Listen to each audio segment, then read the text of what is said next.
Hello students, कैसे हैं आप लोग। आज हम चैप्टर 3 का सेकेंड वीडियो स्टार्ट कर रहे हैं और आज के इस वीडियो में हम बात करेंगे फैमिली के बारे में, उसके बाद गोत्र के बारे में, मैरिज सिस्टम के बारे में, कास्ट के बारे में। कास्ट की जब हम बात करेंगे तो हम जाति की बात करेंगे, वर्ण व्यवस्था की बात करेंगे और इसके अलावा क्लास की बात करेंगे। तो जितना भी ज़्यादा से ज़्यादा टॉपिक हो सकता है हम इस वीडियो में, आज के वीडियो में कवर करने की कोशिश करेंगे। अगर वीडियो बहुत लंबा होने लगेगा तो हम एक और वीडियो बनाएंगे इसके ऊपर। अब मैं बता देती हूँ कि फर्स्ट वीडियो में मैंने क्या क्या बातें की थी। फर्स्ट वीडियो में जो मेरा मेनली हमने कवर किया था वो इस चैप्टर का जो टाइटल है उसके बारे में हमने बात किया था। इसमें जो सोर्सेस यूज किए गए हैं उसको किस तरीके से इस्तेमाल किया गया, उसकी स्टडी किस तरीके से की गई, वो भी हमने चर्चा की थी। साथ ही मैंने महाभारत के बारे में आपको बताया था। महाभारत के बारे में बताने के पीछे मेरा मकसद ये था कि क्योंकि इस पूरे चैप्टर में महाभारत के बहुत सारे रेफरेंसेस आते हैं, तो ज़रूरी है कि आप महाभारत की पूरी कहानी को जानें, क्योंकि जब तक आप महाभारत की कहानी नहीं समझेंगे, जानेंगे, तब तक आप इन रेफरेंस को समझ नहीं पाएंगे और आपका कॉन्सेप्ट क्लियर नहीं होगा। तो ज़रूरी है कि आप महाभारत की कहानी को जानें। तो इस वीडियो को देखने से पहले अगर आपने पहला वीडियो नहीं देखा है तो उसे ज़रूर देखें। तो चलिए अब इस चैप्टर की शुरुआत करते हैं। और इस चैप्टर की शुरुआत करने से पहले हमेशा मैं आप लोगों से एक रिक्वेस्ट करती हूँ कि अगर आपको इस चैनल पे अपनी ज़रूरत का कंटेंट दिखता है तो चैनल को सब्सक्राइब ज़रूर करें और वीडियो को भी लाइक करें, क्योंकि अगर आप ऐसा करेंगे तभी मुझे भी मोटिवेशन मिलेगा। और तो चलिए चैप्टर की शुरुआत करते हैं। और इस चैप्टर में जो महाभारत से आगे की जो इस लास्ट वीडियो में हमने महाभारत का को किस तरीके से जब 20वीं सेंचुरी में लिखा गया था उसकी बातें की थी, तो उससे आगे बढ़कर सेकंड पॉइंट की से हम इस चैप्टर को स्टार्ट करते हैं। और सेकंड पॉइंट है किंगशिप एंड मैरिज। तो किंगशिप मतलब किंगशिप की जब हम बात करते हैं तो दो तीन जो टर्म है वो यहाँ पे आता है। एक तो फैमिली। अब फैमिली क्या है, फैमिली के जो अगर सवाल आता है कि फैमिली क्या है, तो उसमें तो ग्रुप ऑफ पीपल जो कि साथ में रहते हैं, साथ में खाते हैं, एक ही जो उनकी प्रॉपर्टी होती है उसको शेयर करते हैं और वो ब्लड रिलेशन से बाउंड होते हैं, जिसमें जो आपके डायरेक्ट फैमिली मेम्बर्स हैं वो भी आते हैं, मतलब आपके अपने भाई बहन और जो दादा दादी और मदर फादर, और उसके अलावा जो कजन्स हैं। कुछ सोसाइटी ऐसी होती हैं जिसमें कजन्स को ब्लड रिलेशन नहीं माना जाता है, कुछ सोसाइटी में कजन्स को ब्लड रिलेशन में माना जाता है। तो फैमिली ये हुआ। इसमें एक टर्म है किंग फोक, जो कि मेनली जो ये रिलेटिव्स होते हैं उसके लिए ये टर्म इस्तेमाल किया गया है। इसके अलावा जो दो तीन टर्म है जो कि इम्पॉर्टेंट है इस पॉइंट में, वो उसमें से एक है वंश और दूसरा है कुल। ये दोनों ही संस्कृत के वर्ड हैं और जब हम इनके इंग्लिश इक्विवेलेंट वर्ड की बात करेंगे तो कुल फैमिली का इक्विवेलेंट संस्कृत वर्ड है और वंशज जो हो गया लीनियज। जब कुल की बात होती है तो कुल मतलब कि जो कुछ फैमिली मेंबर्स जो होते हैं, जो 2-3-4 जनरेशन के जो मेंबर्स जो कि आपस में साथ में रहते हैं, वो कुल कहलाते हैं, मतलब कुल के अंदर आते हैं। लेकिन जब लीनियज की बातें होती हैं तो पूरी जीनियोलॉजी की बातें होती है, तो वो करीब पूरे ऊपर से लेके नीचे तक के जो भी, जैसे कि महाभारत में जब मैंने आपको बताया कहानी जो बताई है उसमें कौरव और पांडवों के बीच लड़ाई होती है, तो वो किसके वंशज थे, वो कुरु के वंशज थे, तो उनका फोर फादर कुरु था। उसी तरीके से जब हम रामायण में जाते हैं तो रामायण में राम किसके वंशज थे, रघु के वंशज थे। तो वो पूरी ऊपर से जो पूरी की पूरी जीनियोलॉजी नीचे तक आती है, तो वो जो लीनियज होता है उसके लिए वंशज शब्द का इस्तेमाल किया जाता है। तो हो सकता है इसमें ऑब्जेक्टिव क्वेश्चंस आए या फिर MCQ आए, कुल और वंशज में डिफरेंसेस भी पूछ सकता है। तो ये आपको कुल और वंशज के बीच के डिफरेंस को समझना आपके लिए ज़रूरी है। फिर उसके बाद जो नेक्स्ट पॉइंट है वो है पैट्रिलिनी। पैट्रिलिनी सिस्टम की जो होता है पैट्रिलिनी सिस्टम और मैट्रिलिनी सिस्टम, दो जो मेन इसमें दो टर्म आते हैं। तो पैट्रिलिनी सिस्टम में होता है डिसेंट फ्रॉम फादर टू सन, मतलब कि जो बेटा होता है वो अपने फादर के नाम को इस्तेमाल करता है, मतलब वो अपने पिता के नाम के से जाना जाता है। और मैट्रिलिनी सिस्टम में जो डिसेंट जो होता है मदर टू चाइल्ड जाता है, मतलब वो अपनी माँ के नाम से जाना जाता है। तो हमारा जो इंडियन सोसाइटी है मेनली वो पैट्रिलिनी सिस्टम को फॉलो करता है। और कुछ ऐसे कम्युनिटी ऐसे हैं, जैसे कुछ साउथ इंडिया की कम्युनिटी या कुछ मेनली ट्राइबल कम्युनिटी आज के डेट में कुछ ट्राइबल कम्युनिटी ऐसे हैं जो कि मैट्रिलिनी सिस्टम को फॉलो करते हैं, जो कि माँ के नाम को इस्तेमाल करते हैं। अब महाभारत में जब हम की कहानी को जब हम देखते हैं तो महाभारत में कौन सा सिस्टम था? महाभारत में मेनली महाभारत का जो सिस्टम था वो पैट्रिलिनी सिस्टम था, क्योंकि जब महाभारत का युद्ध होता है तो किसके लिए होता है? वो उत्तराधिकार के लिए युद्ध होता है कि कौन उस गद्दी को कौन राजा बनेगा। तो राजा कौन, तो या तो कौरव बनेंगे या पांडव बनेंगे, और दोनों ही पुत्र थे। तो पुत्री का इसमें जो डॉटर्स होती हैं उनका कोई भी राइट्स नहीं होता है पैट्रिलिनी सिस्टम में, और इसमें मेनली जो है वो बेटे को ही अधिकार, पिता से जो अधिकार जो होता है, जो उत्तराधिकार होता है, जो डेसेंट होता है, वो फादर से सन को ही मिलता है। और मैट्रिलिनी सिस्टम के जब एग्जाम्पल हम लेते हैं तो हिस्ट्री में सातवाहन एक डायनेस्टी, जो सातवाहन डायनेस्टी जिसके बारे में आपने पिछले चैप्टर में भी पढ़ा है, वो मेनली वहाँ पे मैट्रिलिनी सिस्टम को फॉलो किया जाता था। क्योंकि जब हम सातवाहन राजाओं के पूरे इंस्क्रिप्शंस को देखते हैं तो उनके नाम में वशिष्ठी शब्द आता है, गौतमी शब्द आता है, जो कि मेनली उनकी मदर का नाम था। तो क्वेश्चन आ सकता है कि पैट्रिलिनी, व्हाट इज़ पैट्रिलिनी सिस्टम, मैट्रिलिनी सिस्टम, इनके बीच का डिफरेंस आ सकता है, या फिर इनके बारे में लिखते हुए आपको एग्जाम्पल्स देने की बातें मतलब बोली जा सकती है। तो आपको एग्जाम में मैट्रिलिनी सिस्टम में आपको सातवाहनों का एग्जाम्पल देना है, और पैट्रिलिनी सिस्टम में आपको महाभारत का एग्जाम्पल देना है।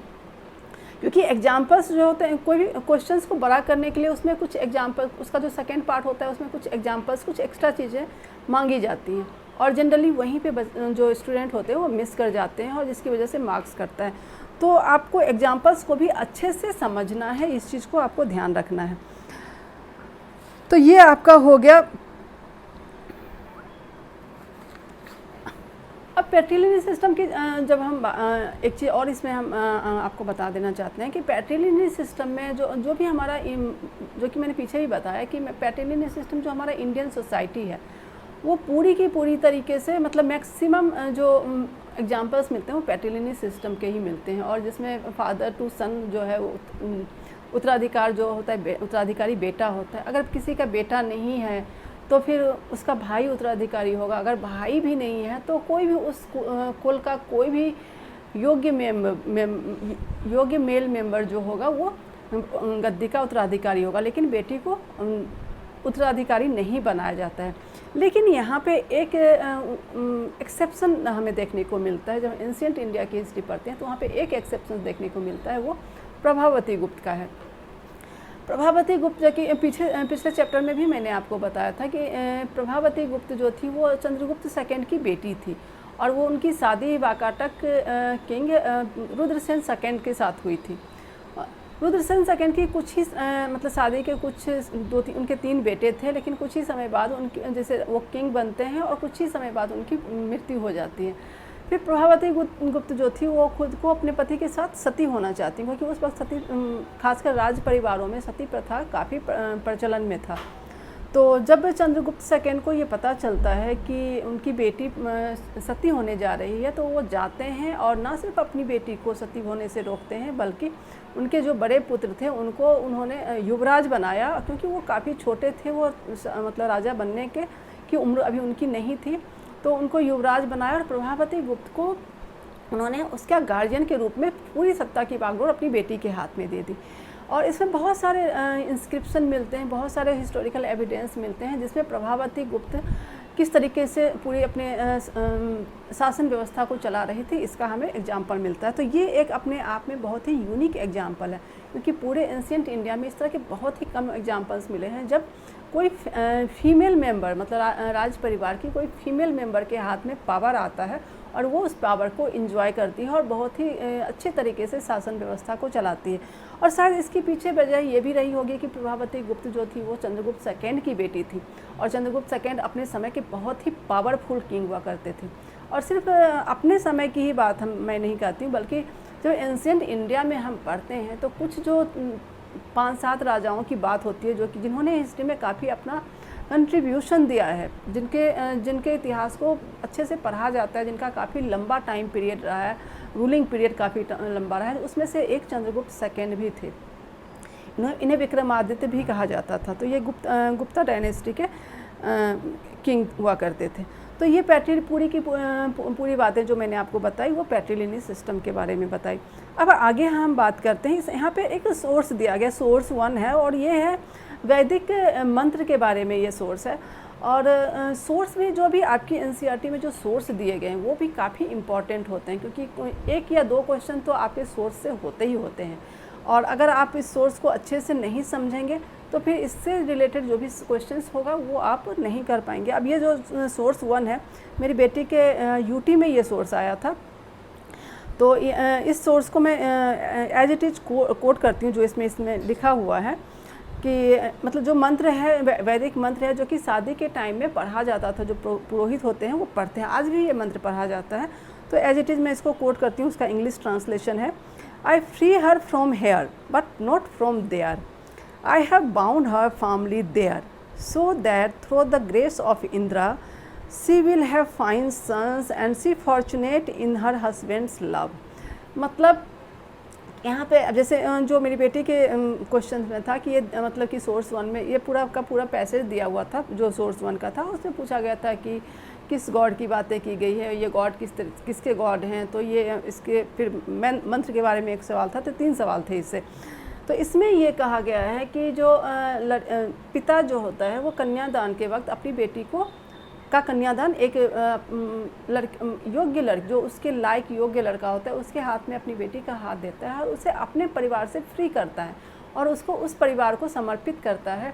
और उस लड़की की ये जिम्मेदारी होती है कि वो अपने पति के लिए एक योग्य, एक जो फाइन सन जो लिखा हुआ है कि एक कुशल बेटे को जन्म दे, ताकि उस परिवार में को उसका बेटा जो है उस परिवार के मान सम्मान को और बढ़ाए और उस परिवार की जो भी चीज़ें हैं उसको गौरव प्रदान करे। तो ये एक लड़की की जिम्मेदारी होती है। और इंद्र की बात की गई है, इंद्र जो कि god of valour, god of warfare and rain, मतलब इंद्र जो है वो इस तरह इसके देवता हैं, युद्ध और वर्षा के देवता माने जाते हैं। तो ये एक सोर्स है, ये भी इम्पॉर्टेंट है। और यहीं पे एक दूसरा सोर्स भी है, उसके बारे में मैं बताती हूँ। ये है महाभारत का सोर्स, और ये महाभारत के आदि पर्व से लिया गया है। और इसमें भी मतलब इस सोर्स के जरिए यह समझाने का प्रयास किया गया है कि कैसे महाभारत में पैट्रिलिनियन सिस्टम किस तरीके से वर्क कर रहा था। तो यहाँ पे है कि जब आप महाभारत की कहानी जो फर्स्ट वीडियो है उसमें सुनेंगे तब आपको ये चीज़ें सब पूरी समझ में आएगी। तो मैं यहाँ पूरी बात नहीं बताऊँगी, मोटा मोटी जो मैं बात बताती हूँ कि जो धृतराष्ट्र राजा था, लेकिन गद्दी जो थी वो धृतराष्ट्र को बिलोंग नहीं करती थी, बल्कि वो पांडु को बिलोंग करती। पांडु जो थे वो धृतराष्ट्र के छोटे भाई थे, और क्योंकि धृतराष्ट्र अंधे थे इस वजह से पांडु को राजा बनाया गया था। लेकिन कुछ ऐसी घटनाएं घटती हैं जिसकी वजह से पांडु को मतलब जंगल में वो प्रायश्चित के लिए चले जाते हैं और धृतराष्ट्र को अपने रिप्रेजेंटेटिव के रूप में हस्तिनापुर में राजा बनाकर छोड़ जाते हैं। लेकिन फिर वहीं पे जंगल में ही पांडु की मृत्यु हो जाती है, और उसके बाद फिर पांडव जो है वो वापस हस्तिनापुर आते हैं। लेकिन यहाँ पे क्या होता है कि अब 2 राजकुमार, 2 तरह के, मतलब 2 पिता से जन्म लेने वाले 2 तरह के राजकुमार थे, एक कौरव दूसरा पांडव।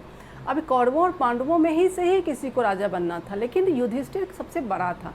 इन राजकुमारों में युधिष्ठिर सबसे बड़ा था, और युधिष्ठिर के पिता को ही वो जो राजगद्दी थी वो युधिष्ठिर के पिता को बिलोंग करती थी। तो निश्चय था कि युधिष्ठिर ही राजा बनेगा। और जितने भी उस राज दरबार में जितने भी मंत्री थे या फिर जो हस्तिनापुर की प्रजा थी वो चाहती थी कि अब धृतराष्ट्र को, क्योंकि युधिष्ठिर अब बड़े हो गए हैं और एक काफ़ी कुशल और शासन के योग्य व्यक्ति हैं, तो उन्हें सत्ता जो है दे दी जाए।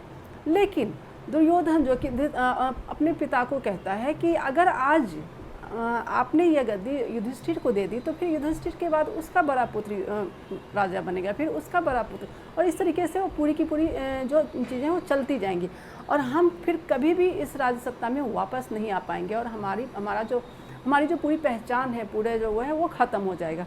तो इसमें यही दिया गया कि किस तरीके से जो पैट्रिलिनियन सिस्टम में किस तरीके से जो उत्तराधिकार होता है फादर से एल्डेस्ट सन को ट्रांसफ़र होता है। तो ये पूरा का पूरा ये इसमें दिया गया। इसको भी आप अच्छे से समझिए और इसको अच्छे से पढ़ के और इसके ऊपर क्या क्या क्वेश्चंस हो सकता है उसको जानने का प्रयास कीजिए। अब जो अगला पॉइंट है वो है रूल्स ऑफ मैरिज।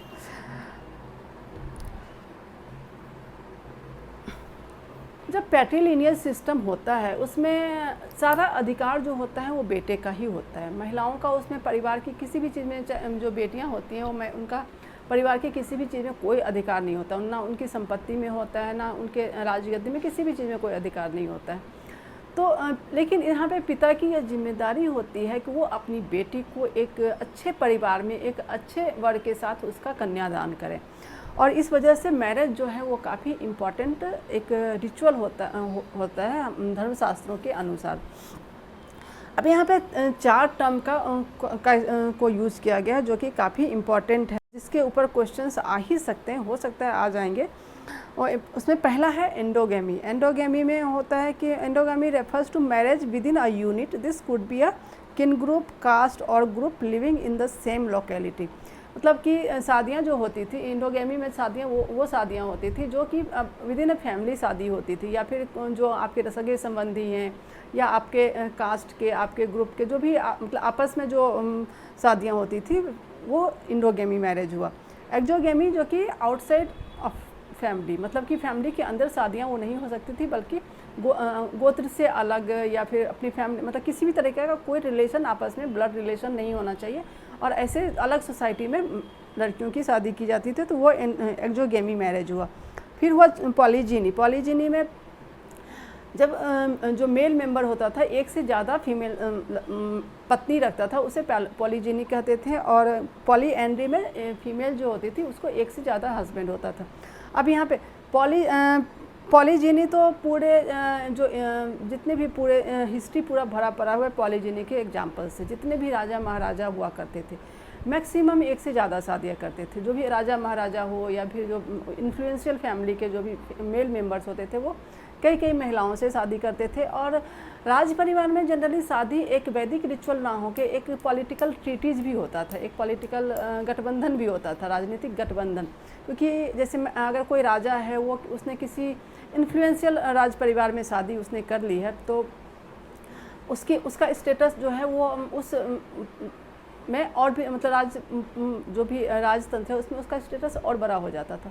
तो ये एक तरीके से एक पॉलिटिकल जो गठबंधन हम बोल सकते हैं वो भी होता था वैदिक रिचुअल से आगे बढ़कर। लेकिन पॉलीएंड्री जो जब हम एग्जाम्पल लेते हैं तो इसका एकमात्र एग्जाम्पल हमें मिलता है, वो है द्रौपदी का महाभारत में।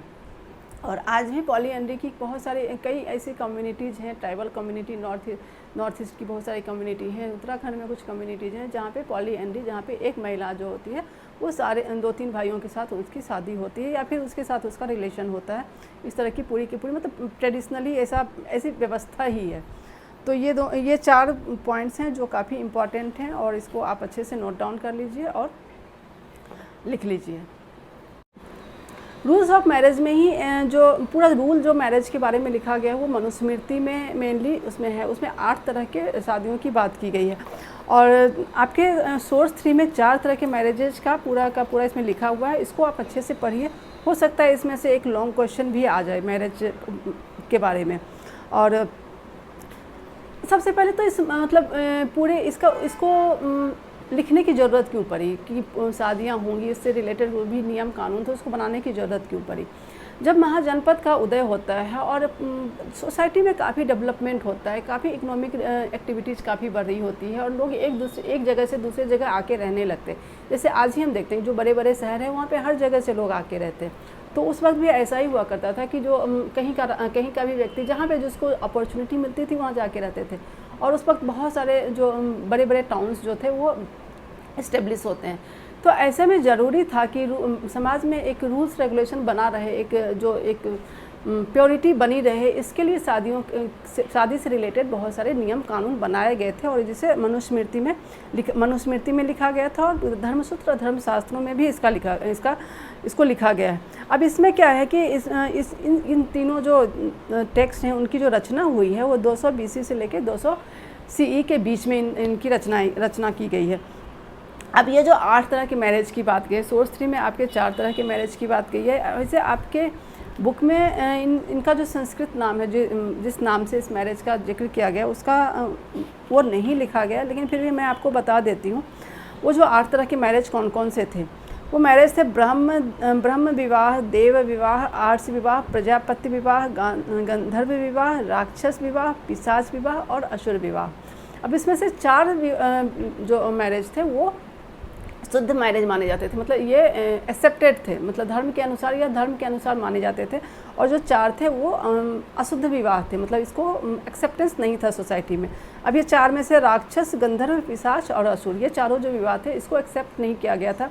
और गंधर्व जो आजकल लव मैरिज होता है उसी को उस वक्त भी लव मैरिज हुआ करता था, उसको गंधर्व विवाह कहा जाता था। राक्षस, असुर और पिशाच जैसे ये होते थे उस तरह के विवाह जिसमें कई बार औरतों को किडनैप करके ले गए और फिर उसके साथ शादी कर ली, या फिर पैसे देकर अगर कोई खरीद के शादी करता है तो वो हुआ, या फिर किसी के साथ कोई लड़की सो रही है, बेहोश है, या फिर मानसिक रूप से विक्षिप्त है और उसके साथ कुछ गलत संबंध, शारीरिक संबंध बनाया पहले और उसके बाद उसको शादी के लिए मजबूर किया। तो ये सारे जो हैं, ये इस तरह के विवाह जो है वो असुर, पिशाच इस तरह के विवाह में आते हैं। और ब्रह्म, देव, आर्ष और प्रजापति में पिता का जो लड़की के फादर होते हैं वो अपनी बेटी के लिए एक योग्य वर को ढूंढते हैं और अपनी बेटी को वैदिक रीति रिवाज के साथ और पूरी तरीके से आभूषणों से सजाकर उसे एक योग्य वर को के साथ कन्यादान करते हैं। तो वो ये 4 तरह के विवाह थे और इसे काफ़ी सम्मान के साथ देखा जाता था।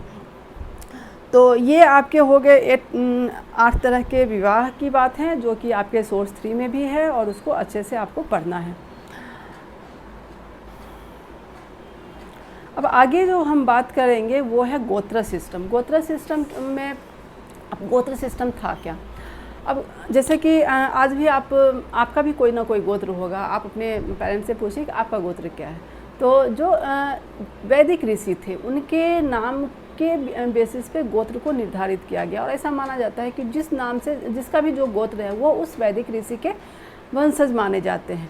अब जैसे कोई वशिष्ठ गोत्र का है, कोई कण्व गोत्र का है, कोई कात्यायन गोत्र का है, कोई भारद्वाज गोत्र का है, तो वो उसी ऋषि के पूरे वंशज हैं। और विदिन अ गोत्र मैरिज जो है वो उसको मान्यता नहीं थी, मतलब एक गोत्र के अंदर आप शादी नहीं कर सकते क्योंकि आप आपस में भाई बहन हैं।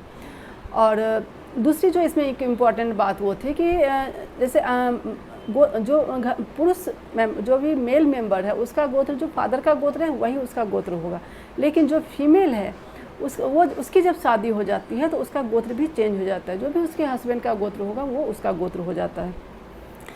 लेकिन यहाँ पे भी हमें एक एक्सेप्शन मिला है कि वो मिला है सातवाहन के संदर्भ में। अब सातवाहन राजाओं का नाम जब आप देखते हैं उनके इंस्क्रिप्शन में तो गौतमी पुत्र, वशिष्ठी पुत्र इस तरह के नाम उनके आते हैं। और ये गौतमी और वशिष्ठी जो है वो फीमेल फॉर्म है गौतम और वशिष्ठ ऋषि के। तो ऐसा माना जाता है कि मतलब जो भी फीमेल थी वो अपने नाम के साथ इन गोत्र को अपनाई और उनके बेटे को, उनका बेटा जो था वो अपनी माँ के नाम और अपनी माँ के गोत्र के नाम से जाना जाता है, ना कि अपने फादर के गोत्र के नाम से। तो यहाँ पे एक एक्सेप्शन मिलता है और यहाँ पे एक और एक्सेप्शन मिलता है और वो एक्सेप्शन है कि जैसे कि मैक्सिमम जो भी मैक्सिमम डायनेस्टी थी या फिर जो भी बड़ी इन्फ्लुएंशियल फैमिली थी वहाँ पे एक्सोगेमी मैरिज को प्रैक्टिस किया जाता था, लेकिन सातवाहनों में शायद इंडोगेमी मैरिज को भी प्रैक्टिस किया जाता था, क्योंकि एक ही नाम, एक ही वर्ड जो है, जैसे गौतमी पुत्र, कई गौतमी पुत्र मिले हैं, कई वशिष्ठी पुत्र मिले हैं, तो मतलब एक ही परिवार की जो लड़की थी वो उसकी शादी उस सातवाहन राजाओं के साथ हो रही थी, मतलब कि विद इन अ फैमिली कई शादियाँ हो रही थी। तो इसमें आपको पॉलीजिनी भी मिल रहा है, यहाँ पे पॉलीजिनी भी मिल रहा है, यहाँ पे एंडोगेमी भी मिल रहा है और विद इन अ गोत्र मैरिज भी मिल रहा है। तो ये 3 सातवाहन के संदर्भ में ये 3 एक्सेप्शन है जो कि ब्राह्मणिकल टेक्स्ट से अलग ये प्रैक्टिस इसमें प्रैक्टिस की गई है। अब ये पूरा का हो सकता है गोत्र सिस्टम पे आपका लंबा क्वेश्चन भी आ सकता है, हो सकता है शॉर्ट फॉर्म में भी क्वेश्चन आ सकता है, और अगर लंबा क्वेश्चन आएगा तो सातवाहनों से जोड़कर उसको पूछा जा सकता है, तो इसको भी आपको अच्छे से समझना है। अब आगे हम बात करते हैं वेयर मदर इम्पॉर्टेंट। तो इसमें हम देखते हैं कि वैसे तो बाकी कहीं पे भी महिलाओं का बहुत कहीं पे जिक्र हमें नहीं मिल रहा है, लेकिन सातवाहनों के जब सातवाहन डायनेस्टी की बात करते हैं तो वहाँ पे मदर जो थी वो काफ़ी इम्पॉर्टेंट थी, और यही वजह था कि जो सातवाहन राजा हुआ करते थे वो अपने नाम के साथ मदर का नाम के नाम को मान रहे मतलब ले रहे थे। अब यहीं पे एक और सोर्स दिया गया है कि जैसे कि डायनेस्टी में महिलाओं को कितना इम्पोर्टेंस दिया गया था, जो भी क्वीन मदर थी उनका कितना पावर था, ये एक इम्पॉर्टेंट चीज़ें जानने की कोशिश की गई है। तो सातवाहन राजाओं जब सातवाहन डायनेस्टी की बात है तो जो फीमेल थी वो काफ़ी इम्पॉर्टेंट थी, लेकिन एक महाभारत में क्या फीमेल कितनी इम्पॉर्टेंट थी, यहाँ पे अगर सोर्स 5 की जब बात करते हैं तो इसमें दिया गया है कि गांधारी जो है, जब युद्ध की बात होती है कि अब होता है कि नहीं अब तो युद्ध होगा ही होगा, तो गांधारी एक अंतिम प्रयास करती है, अपने बेटे दुर्योधन को समझाने का प्रयास करती है कि देखो युद्ध से किसी का कोई फ़ायदा नहीं होना है, और जो आपका ग्रीड और एंगर है वो इंसान को किस सबसे मतलब उस इंसान के सबसे बड़े दुश्मन हैं। तो उसको उसके ऊपर जो भी विजय पा लिया वो पूरी दुनिया पे राज कर सकता है, और तुम्हारा भाई जो पांडव वो जो इतने मतलब अच्छे हैं उनके साथ मिलकर तुम अपने जो भी राज्य शासन से रिलेटेड जो भी पॉलिटिकल पावर है वो तुम्हें मिलेगा, और उनके साथ मिलकर तुम शासन चलाओ, युद्ध से किसी का कोई फ़ायदा नहीं होना है। लेकिन फिर भी दुर्योधन जो है वो अपनी माँ की बात नहीं मानता है, और लास्ट में युद्ध होता है, और जैसे इस युद्ध में जितने भी कौरव थे सारे के सारे मारे जाते हैं। तो यहाँ पे इस सोर्स के जरिए बताने का प्रयास किया गया है कि हालांकि कहीं पे था कि क्वीन मदर इम्पॉर्टेंट थी, जो रानियाँ थी वो इम्पॉर्टेंट थी, उनको सम्मान मिलता था, उनकी बातें मानी जाती थी, जहाँ की पीछे प्रभावती गुप्त की बात किया हमने या फिर सातवाहन राजाओं की बात की। लेकिन महाभारत में हमें इस तरह का कोई एग्जाम्पल्स नहीं मिलता है, क्योंकि एक तो ये हो गया कि गांधारी ने अपने बेटे को समझाने का प्रयास किया, उसका बेटा उसकी बात नहीं मानता है। वहीं पांचाली के उदाहरण को भी आप देख सकते हैं, जहाँ पे भरी सभा में उसके साथ कितना बुरा बर्ताव किया गया। तो ये हो गया कि वेयर मदर इम्पॉर्टेंट और मदर्स इम्पॉर्टेंट। अब आगे हम बढ़ते हैं और social differences and beyond the framework of caste, इसकी चर्चा करते हैं। इसमें हम मेनली कास्ट सिस्टम की बातें करेंगे। पीछे भी मैंने बताया था आपको कि इंडियन सोसाइटी में कास्ट सिस्टम कब से स्टार्ट होता है। तो ऋग्वेद में जब, क्योंकि हड़प्पा के बारे में हमें उसके सोशल पूरा कंपोजिशन किस तरह का था, सोशल सोसाइटी के क्या रूल्स रेगुलेशन थे वो हमें नहीं पता, क्योंकि उसका जो भी स्क्रिप्ट है वो नहीं पढ़ा जा सका है। लेकिन जो पहली बार कास्ट सिस्टम की बातें हमें देखने को मिलती है वो है ऋग्वेद में। ऋग्वेद का जो आखिरी पोर्शन है पुरुष सूक्त, तो उसमें पहली बार लिखा गया है कि 4 वर्ण होंगे, और इन चारों वर्ण का जन्म जो हुआ है वो ब्रह्मा से हुआ है। अब ब्राह्मणों का जन्म जो हुआ है ब्रह्मा के मुख से हुआ है, क्षत्रियों का ब्रह्मा के भुजाओं से, और वैश्य का कमर और उसके आसपास के हिस्से से, और पैर से शूद्रों का जन्म हुआ है।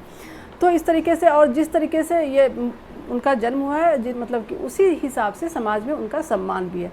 अब ब्राह्मण क्या थे? ब्राह्मण सबसे ज़्यादा मतलब सम्मानित माने जाते थे, और समाज में उनका जो स्थान था वो सबसे ऊपर था, क्योंकि ब्रह्मा के मुख से उनका जन्म हुआ है। क्षत्रिय उसके बाद आते थे, उसके बाद वैश्य आते थे, फिर शूद्र आते थे। अब इसी अनुसार इन लोगों की सारी ड्यूटी भी निर्धारित की गई है। तो ब्राह्मणों की ड्यूटी क्या थी? ब्राह्मणों की ड्यूटी थी कि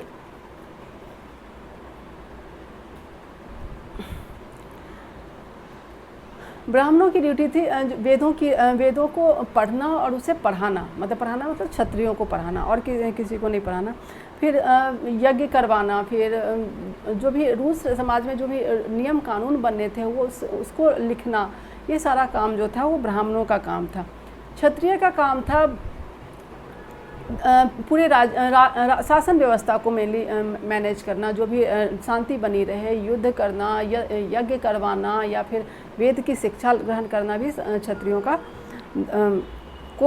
का यह अधिकार था और उनकी यह ड्यूटी थी।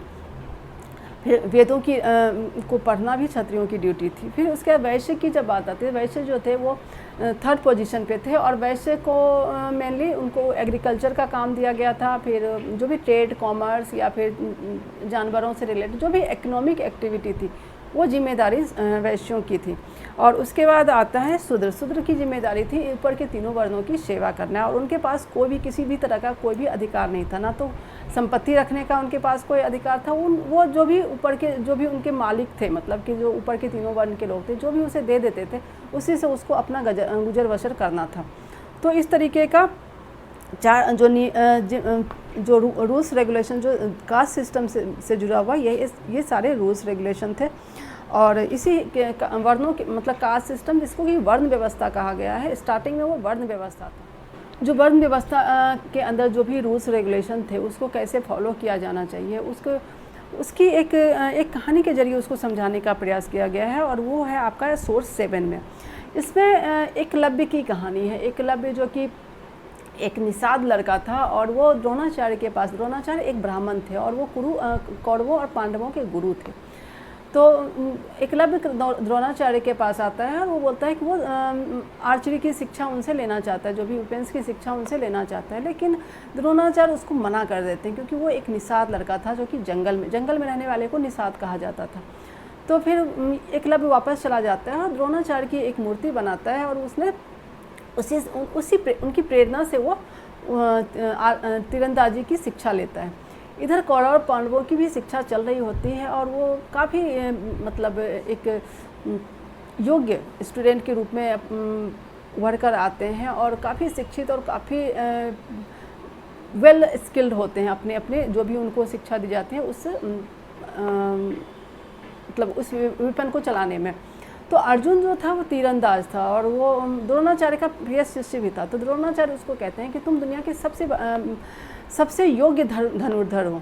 तो एक बार जब ये कौरव और पांडव जंगल जाते हैं, और वहाँ पे वो देखते हैं उनका सामना होता है एकलव्य के साथ, और एकलव्य के जब कुछ ऐसी चीज़ें होती हैं, और एकलव्य धनुष चलाता है तो एक मृग होता है जिसके मतलब इस तरीके से चलाता है कि उसका पूरा का पूरा मुंह खुला, दोनों मुंह के बीच में उसकी बाण आ जाती है। और ये देख के अर्जुन दंग रह जाता है कि एक मतलब जंगल में रहने वाला लड़का इतना ज़्यादा स्किल्ड है आर्चरी में। तो जाके अपने गुरु को बोलता है कि आप तो बोलते हो कि मैं दुनिया का सबसे बेहतरीन धनुर्धर हूँ, लेकिन मैंने आज एक लड़के को देखा, वो उसमें बहुत अच्छा स्किल है। तो फिर द्रोणाचार्य एकलव्य को बुलाते हैं और बोलते हैं कि तुमने किससे सीखी, तुम्हारा गुरु कौन है? तो बोलता है आप मेरे गुरु हो, क्योंकि मैंने आपकी मूर्ति बनाकर ही मैंने ये सीखी है। तो फिर द्रोणाचार्य बोलते हैं कि ठीक है, फिर मैं अगर तुम्हारा गुरु हूँ तो फिर तुम्हें मुझे गुरु दक्षिणा भी देनी पड़ेगी। बोला हाँ, आप जो भी मांगे। फिर उसने द्रोणाचार्य ने उससे दाहिने हाथ का अंगूठा मांग लिया, और यह कहानी इसके जरिए यह जताने का प्रयास किया गया है कि जो वेपन्स की शिक्षा है, या जो युद्ध कला की शिक्षा है, वो सिर्फ क्षत्रियों को मिले। क्षत्रिय के अलावा कोई किसी भी अन्य वर्ण के लोग को यह शिक्षा लेने का अधिकार नहीं था। और क्योंकि एकलव्य ने इस नियम को तोड़ा था, तो द्रोणाचार्य ने अंगूठा काटकर उसके स्किल को ही ख़त्म करने का प्रयास कर दिया। तो इस कहानी के जरिए यह समझाने का प्रयास किया गया है, और हो सकता है कि इसी संदर्भ में यह कुछ सवाल आए कि किस तरीके से वर्ण व्यवस्था को लागू, ब्राह्मणों की क्या जिम्मेदारी थी, एकलव्य से रिलेटेड उसको क्वेश्चंस को जोड़कर ये सवाल पूछा जा सकता है। तो ये पूरा का पूरा आपका कॉन्सेप्ट जो है वो क्लियर होना बहुत ज़रूरी है, तो इसको अच्छे से आप पढ़िए। अब यहाँ पे बात आती है कि रूल्स रेगुलेशन तो थे बने हुए, लेकिन क्या हमेशा इस रूल्स रेगुलेशन को फॉलो किया जाता था? ऐसे बहुत सारे हमें एग्जाम्पल्स मिले हैं जहाँ पे हमें पता चलता है कि इस तरह के रूल्स रेगुलेशन को फॉलो नहीं किया जा रहा था। और ऐसे बहुत सारे नॉन क्षत्रिय किंग के हमें एग्जाम्पल्स मिले हैं, जिसमें शक राजा था। शक जो थे, या फिर कण्व थे, या फिर सातवाहन थे। सातवाहन ब्राह्मण थे। शक और जो कण्व थे उनको म्लेच्छ कहा जाता था, क्योंकि वो सेंट्रल एशिया का उनका ओरिजिन था, वो सेंट्रल एशिया से कहीं से था। और मतलब जो संस्कृत जिन्हें नहीं आता है, वो जो नॉन इंडियन थे, मतलब जो भारत की सीमा के अंदर के नहीं थे, उनको म्लेच्छ माना जाता था।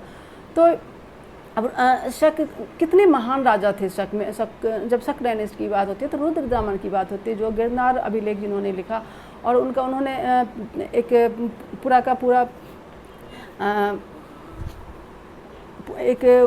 मैं एक मिनट देख के बताती हूँ आपको, कहीं कुछ गलत ना बता दूँ। सुदर्शन लेक, जिन्होंने गुजरात में एक सुदर्शन लेक को रिपेयर करवाया था। फिर सातवाहन कितने महान, मतलब कितनी एक प्रभावशाली डायनेस्टी थी। फिर शक जो कुषाण थे वो भी कितने प्रभावशाली किंगडम हुआ करते थे, तो बहुत ही प्रभावशाली राजा हुए, लेकिन वो क्षत्रिय नहीं थे। इवन मौर्य डायनेस्टी, चंद्रगुप्त मौर्य क्षत्रिय नहीं थे, बल्कि वो किसी अन्य वर्ण से ही आते थे, और लेकिन उनके गुरु जो थे वो ब्राह्मण थे। तो सिर्फ ये कहना कि ब्राह्मण की जिम्मेदारी है कि वो क्षत्रिय ही राजा बने, क्षत्रिय ही जो युद्ध से जुड़ी हुई कोई भी धर्मशास्त्रों का अध्ययन करे या फिर क्षत्रिय ही राज शासन चलाएं, तो ऐसा ये जिम्मेदारी ब्राह्मणों की थी कि ये चीज़ें चलती रहे। लेकिन चंद्रगुप्त को एक जो कि क्षत्रिय नहीं थे और उन्हें राजा बनाने वाला एक ब्राह्मण ही था, चाणक्य जो थे वो ब्राह्मण थे। तो बहुत ऐसे एग्जाम्पल्स हैं जहाँ पे इन सारी रूल्स रेगुलेशन को तोड़ा गया, जो इस रूल्स रेगुलेशन के अनुसार जिसके हाथ में भी पावर आया, जो भी उस योग्य था, उसने सत्ता को हासिल किया। तो हमेशा हो सकता है ये क्वेश्चन आए कि क्या मतलब जो ब्राह्मणिकल टेक्स्ट थे, जो भी धर्मसूत्र के हिसाब से, जो वर्ण व्यवस्था के हिसाब से जो ड्यूटी दी गई थी, क्या हमेशा वो फॉलो किया जाता था? अगर नहीं तो फिर उसके एग्जांपल्स दीजिए। तो इस तरह के एग्जांपल्स आपको पूछे जा सकते हैं, और ये सारे एग्जांपल्स उसमें आप दे सकते हैं कि शक राजा जिसमें रुद्रदामन थे, या फिर कण्व राजा हो गए, फिर आपके कुषाण हो गए, मौर्य डायनेस्टी के राजा हो गए, या फिर सातवाहन, ये सारे क्षत्रिय नहीं थे। तो ये हो गया। उसके बाद आगे हम बात करते हैं जाति एंड सोशल मोबिलिटी। अब वर्ण व्यवस्था में 4 वर्णों की बात की गई है और उनके अपनी अपनी ड्यूटीज़ थी। लेकिन जब समाज में जब इकोनॉमिक एक्टिविटी बड़ी होती है, जब समाज का डेवलपमेंट होता है, तो बहुत सारे ऐसे ऑक्यूपेशंस आते हैं जो कि इनमें कहीं फिट नहीं बैठ रहा था। ना तो उन्हें एग्रीकल्चर से हम जोड़ सकते थे, ना मतलब इन सब से अलग भी बहुत तरह की अलग अलग एक्टिविटी, इकोनॉमिक एक्टिविटी हो रही थी। तो अब यहाँ पे आता है जाति व्यवस्था का उदय होता है। जैसे वर्ण व्यवस्था का जो पूरा सिस्टम था वो जन्म के आधार पे था कि अगर ब्राह्मण है तो उसका बेटा ब्राह्मण ही होगा, क्षत्रिय है तो उसका बेटा क्षत्रिय। हालांकि जब स्टार्टिंग हुआ था तो ऐसी कोई व्यवस्था नहीं थी। जो पुरुष सूक्त में जब पहली बार वर्ण व्यवस्था की बात की गई थी, तो उसे इतना रिजिड व्यवस्था नहीं थी कि ब्राह्मण का कोई भी व्यक्ति जो वेदों का ज्ञाता है वो ब्राह्मण हो सकता था, जो युद्ध कला में निपुण है वो क्षत्रिय हो सकता है। लेकिन फिर धीरे धीरे कैसे इसको मतलब जन्म के आधार पर इसको पूरी की पूरी व्यवस्था को जन्म के आधार पर निर्धारित कर दी गई। उसी तरीके से जब जाति व्यवस्था का जब उदय होता है, तो उस वक्त वो जन्म के आधार पर नहीं था, बल्कि ऑक्यूपेशन के आधार पे था। कि जैसे कि अगर कोई लोहार है, लोहे से जुड़ा हुआ कोई काम कर रहा है, लोहार है, तो वो एक अलग जाति हो गई।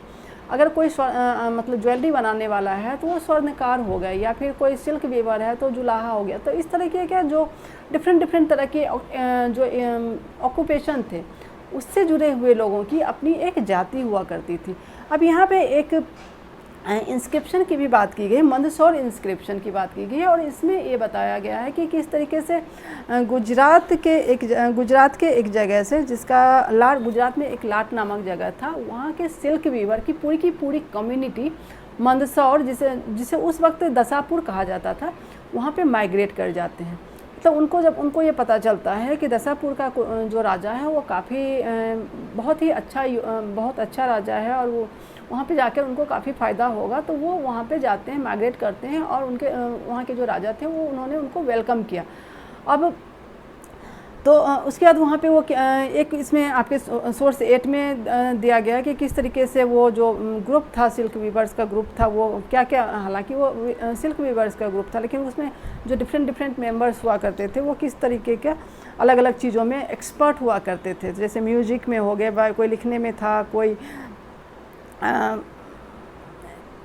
excellent biographies are convergent with the wonderful tales filled with humility are absorbed in, मतलब बहुत सारी अलग वैदिक एस्ट्रोनॉमी में कोई एक्सपर्ट था। तो वो सिल्क वीवर्स के ग्रुप था, वो कितने मतलब प्रभावशाली ग्रुप हुआ करते थे वो। तो वो वहाँ पे जाते हैं, वो वहाँ पे मंदसौर का जो भी वो इंस्क्रिप्शन मिला उसमें लिखा हुआ है, और फिर वहाँ पे अपनी पूरी कम्युनिटी को लेके जाते हैं, फिर वहाँ पे वो मंदिर बनवाते हैं, और वो काफ़ी प्रभावशाली वहाँ पे होते हैं। अब यहाँ पे एक और टर्म आता है, वो आता है वाणिक मतलब जो मर्चेंट क्लास होता था, उसको संस्कृत में वाणिक कहा जाता था। अब ये जो लोग थे, उनकी अपनी एक संस्था होती थी। जैसे आजकल होता है ना कि अलग अलग ऑक्यूपेशन जुड़े हुए लोगों का ट्रेड यूनियन जैसा कुछ होता है, तो वो एक उसको श्रेणी कहा जाता था, या इंग्लिश में इसको गिल्ड कहा जाता था। तो उस गिल्ड का सदस्य जिस गिल्ड से जुड़ा हुआ, वो जिस ऑक्यूपेशन से जुड़ा हुआ वो गिल्ड है, उसी से जुड़ा हुआ मतलब जो भी आर्टिस्ट है या जो भी व्यक्ति जो उस ऑक्यूपेशन से जुड़ा वही उसका मेंबर हो सकता था। उसकी पहली क्राइटेरिया यही थी। और वो गिल्ड काफ़ी पावरफुल होता था। वो गिल्ड मतलब इकोनॉमिक एक्टिविटी में जब कहते हैं तो वो काफ़ी प्रभावशाली होते थे। उनके अपने सिक्के होते थे, वो राजा का काफ़ी करीबी होता था, क्योंकि वो जिसके जो भी आर्थिक रूप से संपन्न है वो समाज में पावरफुल होगा। ये आज की बात नहीं है, वो पुराने समय से ही यही चला आ रहा है।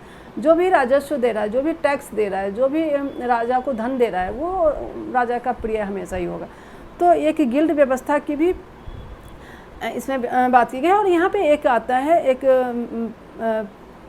सोर्स तो नहीं है लेकिन फिर भी इसमें यहाँ पे लिखा हुआ है मृच्छकटिकम, एक संस्कृत टेक्स्ट था जिसे शूद्रक ने लिखा था मृच्छकटिकम। अब उसमें जैसे कि कहा गया ना कि वैश्य ही हमेशा जो एग्रीकल्चर या फिर ट्रेडिंग एक्टिविटी, जो इकोनॉमिक एक्टिविटी उसमें वैश्य ही करेंगे। लेकिन जो मृच्छकटिकम का जो हीरो था चारुदत्त, तो वो ब्राह्मण था, और वो एक बहुत ही ब्राह्मण था और जो कि मर्चेंट भी था। मतलब कि ब्राह्मण भी, जैसे कि पीछे मैंने कहा ना कि क्या पूरे जो सोशल नॉर्म्स थे उसको पूरे उसी चल रही थी क्या, नहीं, ऐसे बहुत सारे हर जगह पे उसको तोड़ा भी गया है। बहुत अलग अलग एग्जांपल्स मिले हैं। तो चारुदत्त जो था वो ब्राह्मण था और वो मर्चेंट क्लास का था, मतलब वो बिजनेस क्लास में था।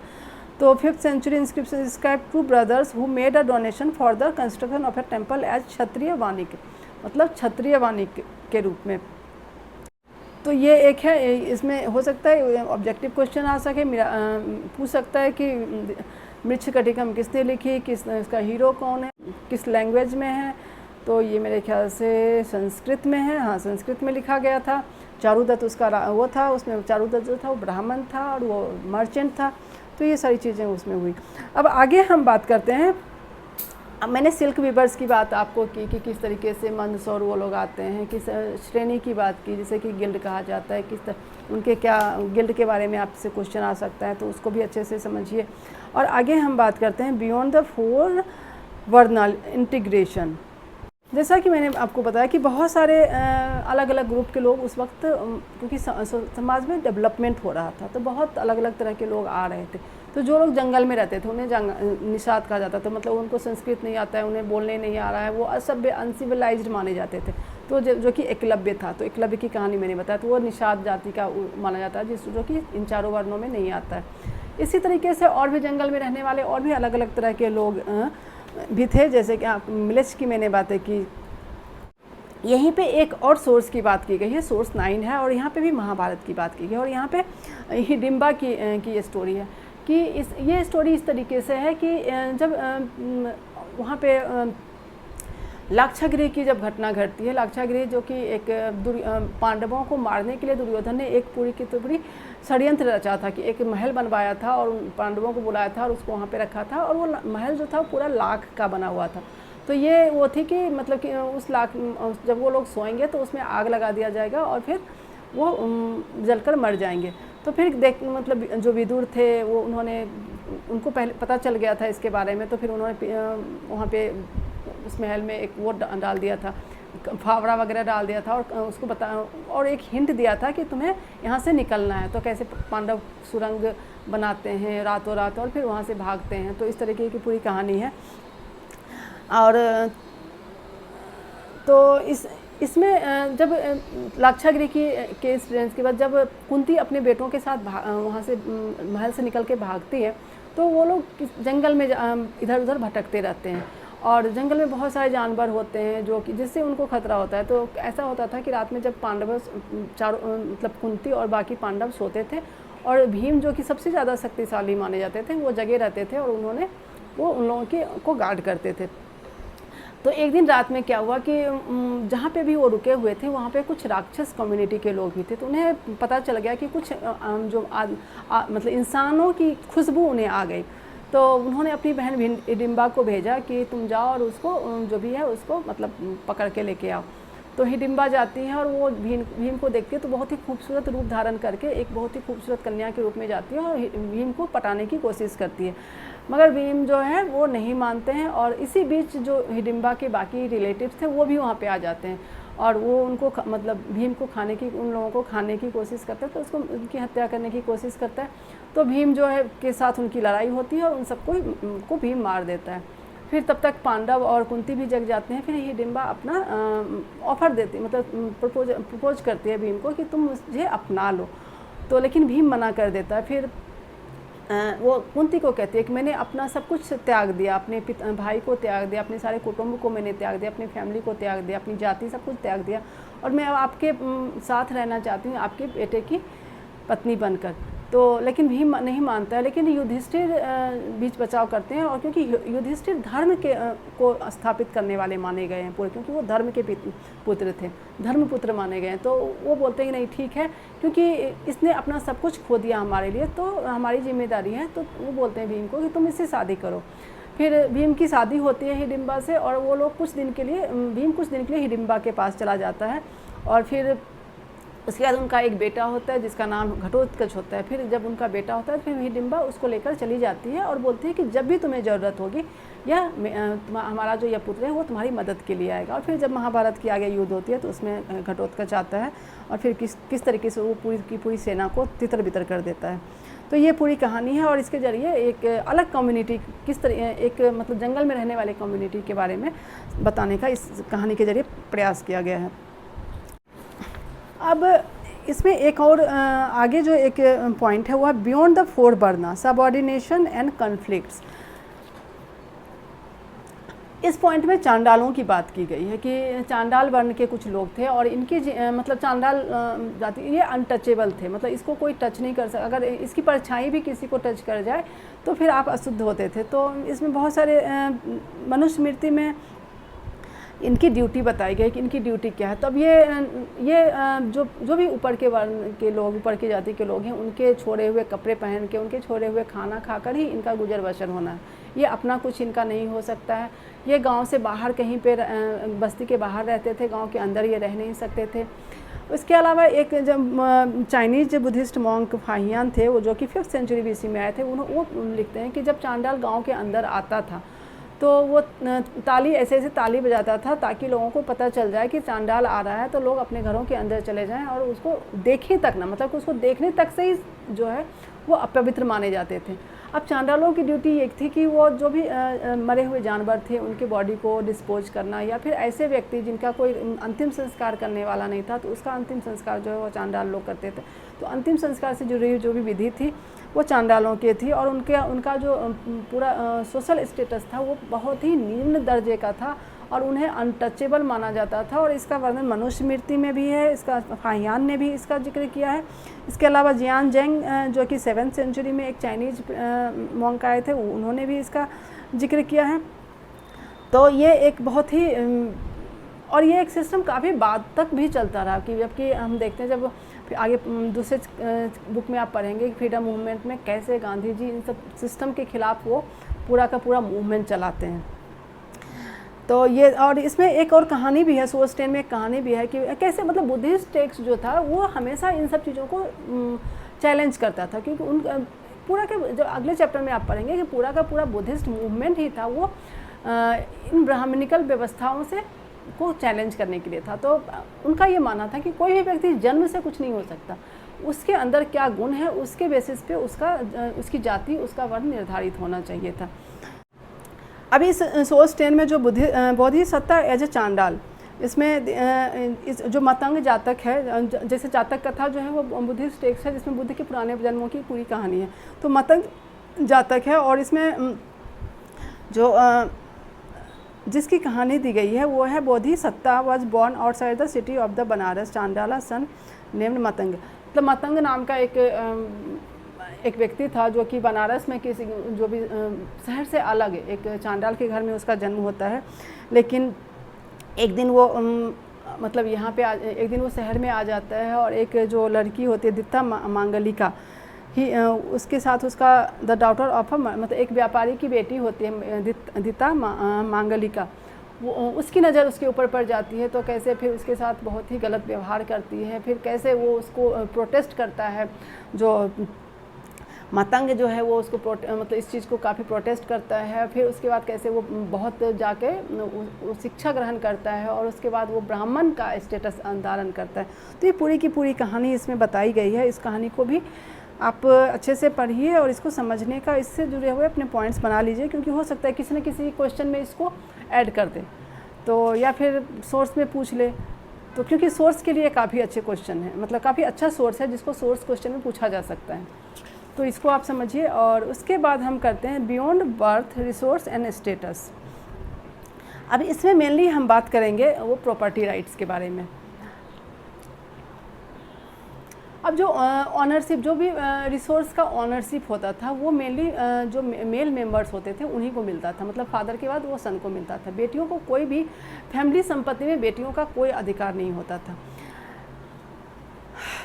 लेकिन अब यहाँ पे एक बड़ा सोर्स 11 है, इसमें बड़ा एक इंटरेस्टिंग सिचुएशन दिया गया है कि जब द्यूत कीड़ा होता है, जो जिसमें कि दुर्योधन हस्तिनापुर में आयोजित करता है, जिसमें युधिष्ठिर को आमंत्रित करता है और उसमें युधिष्ठिर हारता है और किस तरीके से वो अपना राजपाट, भाई बहन सब कुछ हार जाता है, मतलब भाई और अपनी संपत्ति, और फिर द्रौपदी को भी हार जाता है। तो द्रौपदी युधिष्ठिर से पूछती है कि जब तुम मुझे हारे थे, जब मुझे दाव पे लगाए थे, उस वक्त तुम खुद को हार चुके थे या फिर तुम उस वक्त खुद को नहीं हारे थे? अगर तुम खुद को हार चुके थे तो तुम खुद ही स्लेव बन चुके थे।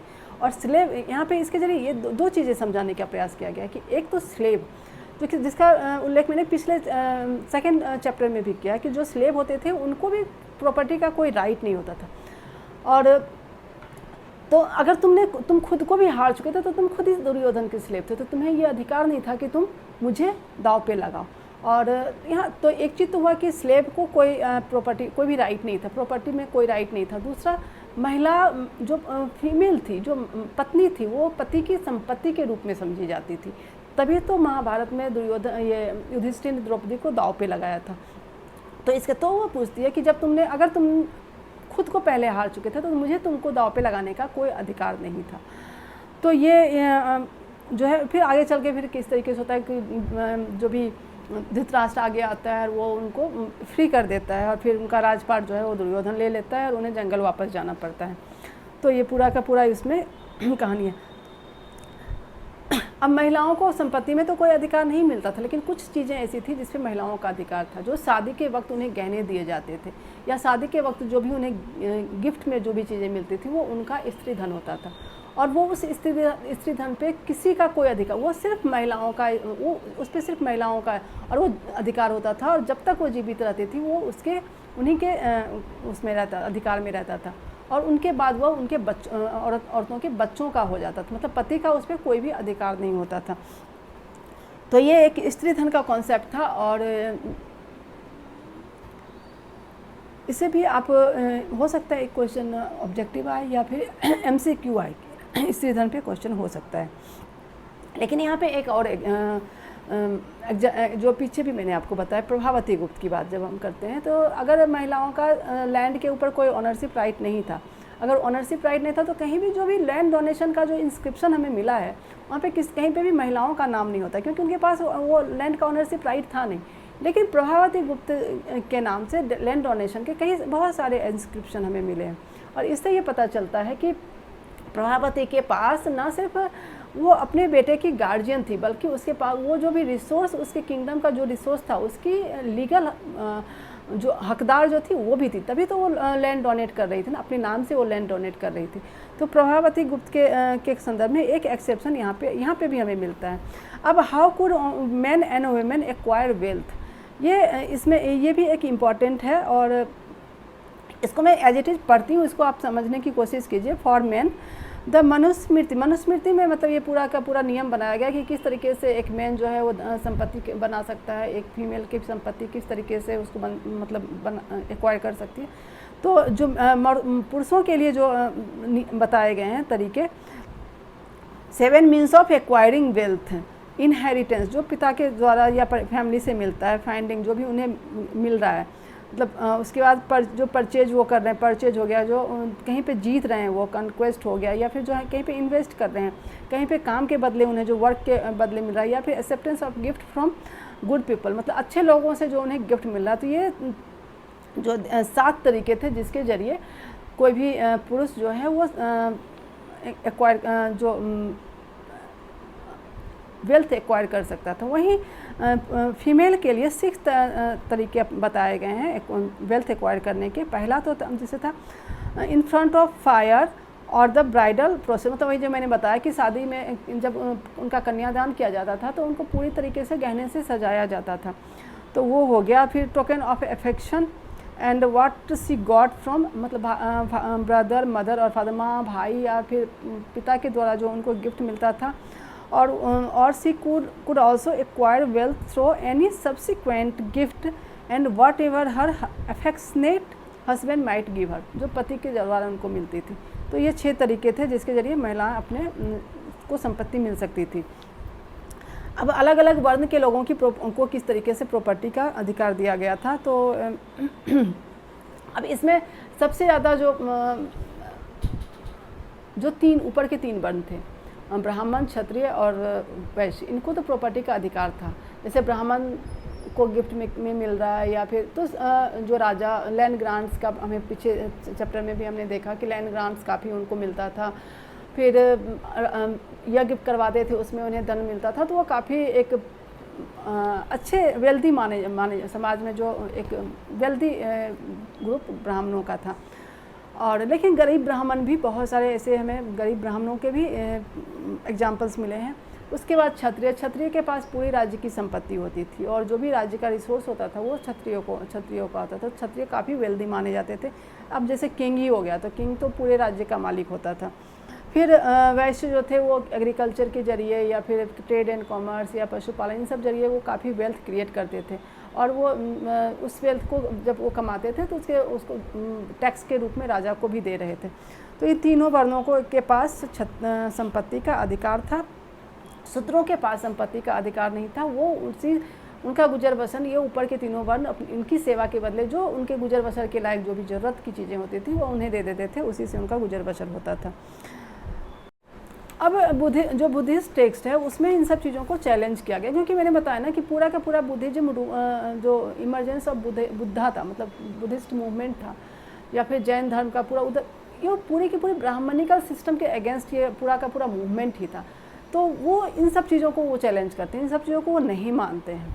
तो वो हम अगले चैप्टर में पढ़ेंगे। अब क्योंकि जो ब्राह्मण जो बुद्धिस्ट टेक्स्ट एक है, द स्टोरी टेक्स्ट इन मध्यम निकाय सोर्स 13 है। ये मध्यम निकाय में एक वेल्दी शूद्र की बात का जिक्र आता है। अब ये सच में ऐसा कुछ था, या फिर ये एक जस्ट इसको समझाने का प्रयास किया गया, ये नहीं पता। इस पे अवंतीपुत्र और एक बुद्धिस्ट मॉन्क थे, बुद्धिस्ट डिसाइपल थे, बुद्धा के डिसाइपल काचना, इनके बीच की बातें दी गई हैं। कि अब इसमें अवंतीपुत्र उनसे बोलते हैं कि जो जितने भी ब्राह्मण के अलावा जितने भी बाकी वर्ण के लोग हैं वो डार्क स्किन्ड हैं, और ब्राह्मण फेयर है तो वो प्योर है, बाकी जितने भी हैं और मतलब प्योर नहीं है। और ब्राह्मण के पास ही पूरे संपत्ति का अधिकार है क्योंकि वो ब्रह्मा से पैदा हुए हैं। तो इस तरीके से उनका समाज में कितना बड़ा स्टेटस है। तो काचना बोलते हैं कि अगर कोई शूद्र के अगर वेल्दी हो तो क्या, तो फिर बोलते हैं कि अगर शूद्र वेल्दी होगा तो वो एक किसी और शूद्र को अपना सर्वेंट बना के रखेगा और उस चीज़ को एंजॉय करेगा। तो इस तरीके से वो पूरी की पूरी एक कहानी दी गई है। इसको भी आप अच्छे से पढ़िए। और इसमें वर्ण सिस्टम को लेकर जो बुद्धिस्ट टेक्स्ट है उसमें क्या ओपिनियन है, उसको उस पर अगर कोई क्वेश्चन आता है तो उसमें ये एग्जांपल्स चल सकते हैं। तो ये सोर्स 13 हो गया। फिर आगे हम an alternative social scenario sharing wealth, ये एक है। तो ये मेरे ख्याल से उतना कुछ खास है नहीं, इसमें कुछ पॉइंट्स। हाँ, फिर आगे हम बढ़ते हैं और आगे जो हमारा है वो explaining social differences in social contract. अब इसमें काफ़ी आगे कुछ में बहुत कुछ है नहीं। इसमें एक सुत्ता पिटक का मतलब बुद्धिस्ट टेक्स्ट में किस तरीके से इन सब चीज़ों को चैलेंज किया गया है, अलग एक अल्टरनेटिव सिस्टम को किस तरीके से बताया गया। तो बुद्धिस्ट टेक्स्ट से हमें क्या क्या जानकारियाँ मिलती है उसका इसमें मेनली जिक्र किया गया, जो कि अगले चैप्टर में आपको बताया ही जाएगा पूरे डिटेल में। तो इसमें ज़्यादा कुछ है नहीं। फिर है कि इसमें आगे फिर हम जो मैंने फर्स्ट वीडियो में बताया था आपको कि किस तरीके से महाभारत को मेन सोर्स के रूप में माना जाता है, क्योंकि जब सोशल हिस्ट्री जब हम तैयार करते हैं तो अब जो भी इन्फ्लुएंशियल लोग थे उनके लाइफ के बारे में तो हमें पता है कि राज परिवार क्या था, उनके क्या रूल्स रेगुलेशन थे, या फिर बाकी लोग क्या जो इंस्क्रिप्शन के ज़रिए, उनकी बायोग्राफी के ज़रिए, जो भी टेक्स्ट लिखे गए हैं उसके ज़रिए, तो जो इन्फ्लुएंशियल लोगों के जीवन के बारे में हमें पता चलता है। लेकिन जो आम जनता थी उसके बारे में हमें ज़्यादा कुछ पता नहीं चलता, तो वो उसके लिए हमें महाभारत और कुछ बुद्धिस्ट टेक्स्ट है वो काफ़ी इंपॉर्टेंट होते हैं, और उसी का इस्तेमाल इसमें पूरे के सोर्स के रूप में किया गया है। अब महाभारत में भी अब जब भी मैंने पिछले फर्स्ट वीडियो में भी बताया आपको कि किस तरीके से बड़े ही केयरफुली जब भी इसको पढ़ा जाता है, जब भी इसको एज ए सोर्स हम यूज करते हैं तो कितने केयरफुली इसका अध्ययन किया जाना चाहिए कि उसके लैंग्वेज क्या है, उसके लिखने का तरीका क्या है, वो किस एरिया में मिला है, उसकी राइटिंग का पैटर्न क्या है, वो जो तो ये सारी चीज़ों को ध्यान में रखकर फिर उसकी ऑथेंटिसिटी को, उसके कॉन्टेक्स्ट को समझने का प्रयास किया जाता है। अब महाभारत का ही डिफरेंट वर्जन मिले हैं, बहुत सारी जगह अलग अलग जगहों पे अलग अलग वर्जन मिले हैं महाभारत की। तो किस तरीके से जब महाभारत को पढ़ा गया तो हर एक महाभारत को पढ़ा गया, फिर उसमें जो कॉमन पॉइंट्स थे उसको लिया गया, फिर एक उसको कंपाइल किया गया। तो ये सारी की सारी चीज़ें जो हैं वो इसमें लिखी गई हैं, जो कि मैंने आपको पहले वीडियो में ही बता दिया है। तो यहाँ पे 1951 the archaeologist BB Lal excavated a village named Hastinapur in Meerut. Was this the Hastinapur of the coincidence. अब ये पूछ सकता है कि बीबी लाल ने कौन से एग्जिकेशन किया था महाभारत का, तो हस्तिनापुर हो सकता है। तो बीबी लाल एक इम्पॉर्टेंट है यहाँ पे, तो इसको आप एक बार पढ़ जाइएगा। और फिर पीछे ही बताया था कि महाभारत कैसे लिखा गया, कि इस तरीके से पहले उसमें कितने श्लोक थे, 10,000 श्लोक थे, फिर 1,00,000 श्लोक कैसे हुए, कितने 1,000 वर्षों में उस पूरी की पूरी लिखी गई। उसमें कुरु पांचाल का जिक्र है, तो पहले की भी कुछ कहानियाँ उसमें हैं। तो ये सब मैंने पिछले वीडियो में बता दिया है, तो आप उसको अच्छे से पढ़िए। और बाकी जो पॉइंट्स, इंपॉर्टेंट पॉइंट्स हैं वो हम फिर से बात करेंगे जब हम MCQ क्वेश्चंस या ऑब्जेक्टिव क्वेश्चंस के लिए जब हम एक और वीडियो में बनाऊँगी तो फिर उसमें मैं बात करूँगी। अभी इसमें एक और जो है वो मैं बता देती हूँ कि द्रौपदी की मैरिज, एक सोर्स 16 है, द्रौपदी के मैरिज की बात की गई है। पॉलीएंड्री की जब मैं बात की कि कैसे जब पॉलीएंड्री की बात होती है तो द्रौपदी का एग्जांपल दिया जाता है कि जब द्रौपदी के पिता जो कि ध्रुपद थे, द्रौपदी के पिता ध्रुपद थे, उन्होंने उसके लिए स्वयंवर का आयोजन किया और स्वयंवर में अर्जुन विजयी होता है। अर्जुन द्रौपदी को लेके, उस वक्त ये लोग लाक्षागृह के बाद जंगलों में ही रह रहे थे, तो एक ब्राह्मण के रूप में अर्जुन गया था। और फिर वहाँ पे जाते हैं तो जो भी उसमें एक शर्त रखी गई थी कि मछली की आँख को भेजना था, तो उसमें वो अर्जुन भेजता है और फिर वो द्रौपदी को लेके आता है। तो अपनी माँ से बोलता है देखो मैंने क्या लेके आया। तो कुंती बिना देखे पीछे मुड़े ही बोलती है कि आपस में बांट लो, क्योंकि जो भी वो इकट्ठा भिक्षा के रूप में जो भी इकट्ठा करके लाते थे बोलते थे आपस में बांट लो। तो उन्हें लगा कि ऐसा ही कुछ लेके आया होगा, तो बोलता है देखो, लेकिन इस बार तो द्रौपदी थी। अब माँ ने बोल दिया तो कैसे, मतलब अब तो द्रौपदी को पांचों पांडवों को मिलना, मतलब बांटना ही पड़ेगा। तो ये पूरी की पूरी कहानी है। तो फिर कैसे उसका एक मतलब जस्टिफिकेशन दिया गया कि अब माँ कुंती की बात को तो नहीं काटा जा सकता क्योंकि वो माँ है। तो एक मतलब ये कहा गया कि द्रौपदी ने एक वर मांगा था जिसमें 5 अलग मतलब शिव की पूजा की थी, तो उसने गलती से 5 बार पूजा कर दी थी, तो इसलिए उसको तो जो भी मिला है वो बाय डेस्टिनी ही मिला है। तो इसमें पॉलीएंड्री का ये एग्जाम्पल है। तो ये हो गया आपका, और ये सारी मतलब मेनली ये सब चीज़ें मैंने आपको बता दी हैं। और इसमें एक और बड़ा इंटरेस्टिंग कहानी है जो महाश्वेता देवी का जो महाभारत है उसे लिया गया है, और उसमें कुंती, ये एक बता देती हूँ मैं कि इसमें पता नहीं इससे क्वेश्चन आएगा या नहीं आएगा, लेकिन फिर भी कि इसमें दिया है कि जब लाक्षागृह की जब घटना घटी थी तो पता था कि मतलब इसमें आग लगने वाली है। तो जब आग लगने वाली है तो 6 लाशें भी तो मिलनी चाहिए थी, क्योंकि अगर 6 लाशें नहीं मिली तो फिर दुर्योधन को शक हो जाता, फिर से इनके पीछे पड़ जाता। तो एक निषाद परिवार को बुलाकर लाया गया और कुंती ने खीर बनाया जिसमें कुछ नशे की चीज़ डाल दी और उस महिला को और उसके 5 बेटों को दे दिया जो कि बिल्कुल पांडव की उम्र के थे, और खिला दिया। और वो लोग बेहोश हो गए, और जब आग लगी तो ये लोग सुरंग से बाहर निकल गए और उन 5-6 की मृत्यु हो गई। तो इसमें जो है उसी की ये कहानी है। तो महाश्वेता देवी ने इसमें कैसे उसको लिखा है, कि अपने एक अलग पॉइंट ऑफ व्यू से इसको बताने की कोशिश की गई है कि कुंती और निषादी तो कि कैसे मतलब उसको चैलेंज किया गया कि एक कुंती किस तरीके से अपने आप को बचाने के लिए एक मतलब कि एक आम जनता के जीवन का कोई वैल्यू नहीं था क्या, अगर वो निषाद है तो क्या मतलब वो राज परिवार का कि पांडवों के जीवन से उसके जीवन की कोई कीमत नहीं थी। तो ये एक उन्होंने अपने पॉइंट ऑफ व्यू से इसको लिखा है। तो ये सारी चीज़ें थी और मुझे उम्मीद है कि आपको ये चैप्टर समझ में आ गया होगा।